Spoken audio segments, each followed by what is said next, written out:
Morning students. Today I am going to teach you rest part of lesson 3rd social study standard 5th. So let's begin. Distance from the sea. समुद्र से दूरी. Okay. Place close to the sea are never very hot or very cold. वो स्थान जो समुद्र के नज़दीक होते हैं वे न तो ज़्यादा गर्म होते हैं और न ही ज़्यादा ठंड होते हैं. In the summer sea breeze help to keep them cool. गर्मी के मौसम में समुद्री हवा ठंड रखने में उन्हें मदद करती है. In the winter warm breeze from the sea stops them warm getting cold. और जाड़े के मौसम में गर्म समुद्री हवा उन्हें ठंड होने से रोक देती है अर्थात उन्हें गर्म रखती है. Chennai Kolkata and Mumbai never get very hot और very cold. Chennai Kolkata and Mumbai और मुंबई न तो कभी ज़्यादा ये क्षेत्र गर्म रहते हैं और न ही ज़्यादा ठंड रहते हैं. They have a moderate climate. वहाँ की जलवायु सौम्य होती है. ऑन द अदर हैंड जबकि दूसरी तरफ Delhi gate very hot in summer. Delhi में गर्मी दिनों में बहुत ज़्यादा गर्म हो जाती है. And very cold in winter. और जाड़े के मौसम में बहुत ज़्यादा वहाँ ठंड पड़ती है. This is because it is very far from the sea. ऐसा इसलिए क्योंकि यह क्षेत्र समुद्र से बहुत दूर है. Direction of winds. हवाओं की दिशा. Winds bring the weather of the place from where they comes. हवा जिस स्थान से आती है उस स्थान का मौसम भी अपने साथ लेके आती है. Winds come from hot reason increase the temperature.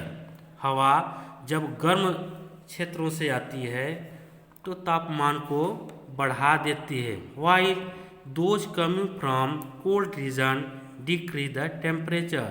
और जबकि हवा ठंडे क्षेत्रों से आती है तब तापमान को घटा देती है. Winds coming from the sea bring cool and moist weather. हवा जब समुद्र की तरफ से आती है तो ठंड और हवा और मौसम में नमी बढ़ा देती है. Sometimes winds being cloud with them.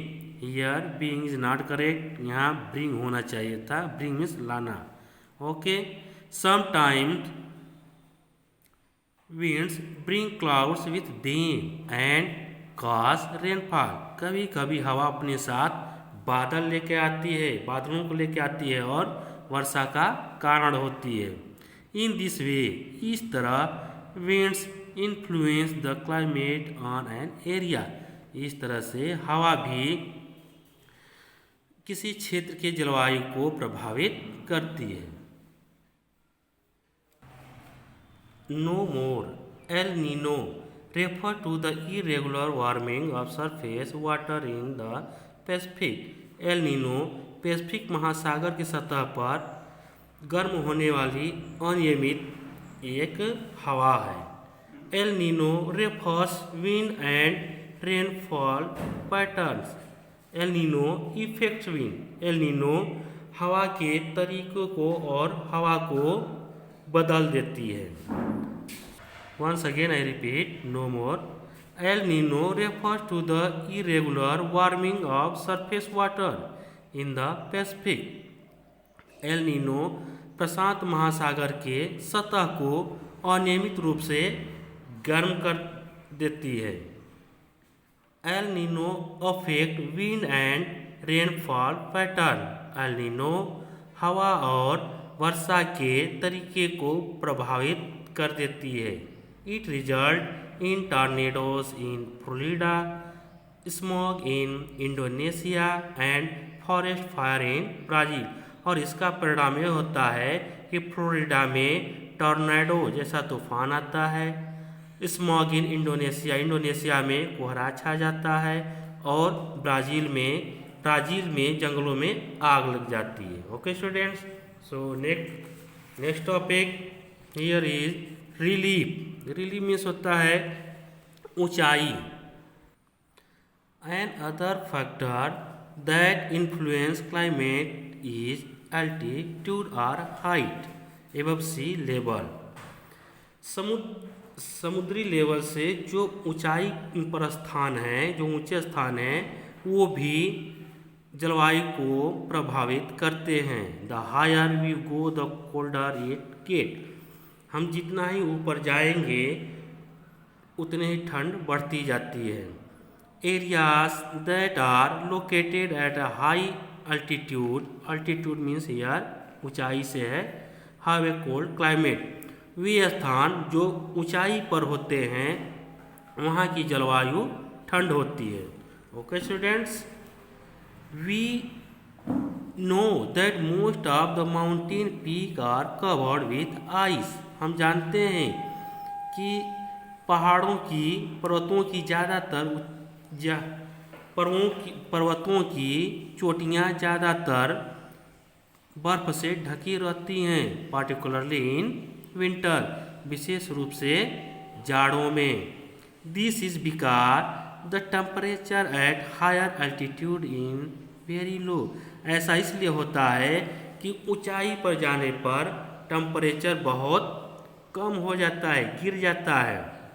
This examples why hill station like Shimla, Nainital and Darjeeling are cold even in summer. इसका उदाहरण यह है कि गर्मी के दिनों में शिमला, नैनीताल और दार्जिलिंग ये ठंडे रहते हैं। या ठंडे क्यों होते हैं, इसका यही उदाहरण है। तो ठंडे इसलिए रहते हैं कि वे ऊंचाई पर होते हैं। नेक्स्ट पेज से जाने से पहले हम आपको ये बता दें students, here you can see two figures, sea bridge and land bridge. इसको आपको SW में बनाना है। Okay, next page.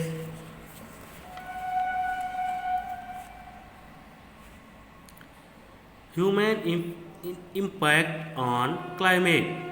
मानव जलवायु को प्रभावित करता है। कैसे करता है?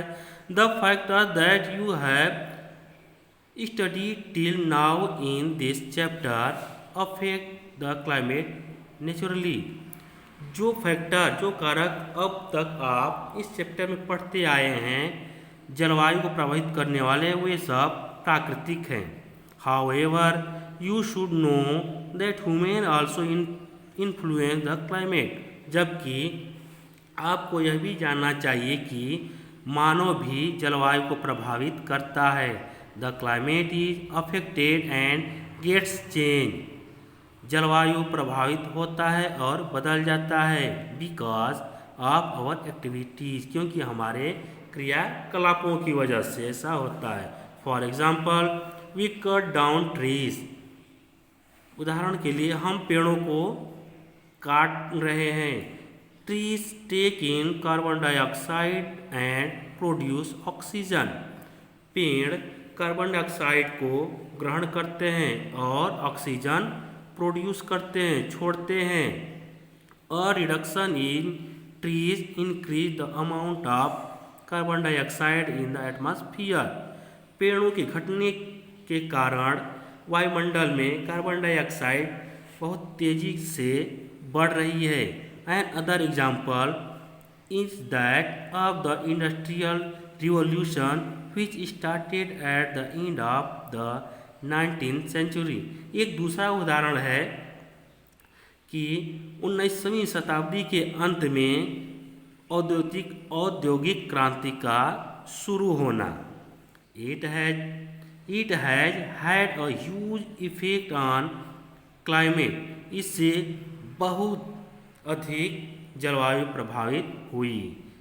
The invention of the motor engine and the burning of fossil fuels have led to pollution of the atmosphere. Motor engine के आविष्कार से और जीवाश्म ईंधन के जलने से वायुमंडल में बहुत तेजी से प्रदूषण बढ़ा है and increase the amount of carbon dioxide in the atmosphere. और वायुमंडल में बहुत अधिक मात्रा में कार्बन डाइऑक्साइड गैस बढ़ी है। Carbon dioxide is a green house gas. Carbon dioxide green house gas कहलाती है। All such human activities are slowly causing the planet to grow warmer। सभी मनुष्यों के ऐसे ही क्रियाकलाप की वजह से ग्रीन हाउस बढ़ रहा है और ग्लोबल वार्मिंग बढ़ रही है। A phenomenon called greenhouse effect. यही जब अजीबोगरीब इस घटना को ग्रीन हाउस इफेक्ट कहते हैं। Greenhouse effect cause global warming. Greenhouse effect से ग्लोबल वार्मिंग होती है अर्थात बढ़ती है। ग्लोबल वार्मिंग का मतलब होता है पृथ्वी के वातावरण में वृद्धि होना, वातावरण के तापमान में वृद्धि होना। We must find out ways to reduce the human impact on climate. हमें उन तरीकों को खोजना चाहिए जिससे जलवायु परिवर्तन में कम से कम मानव का प्रभाव हो सके। Okay students, thank you.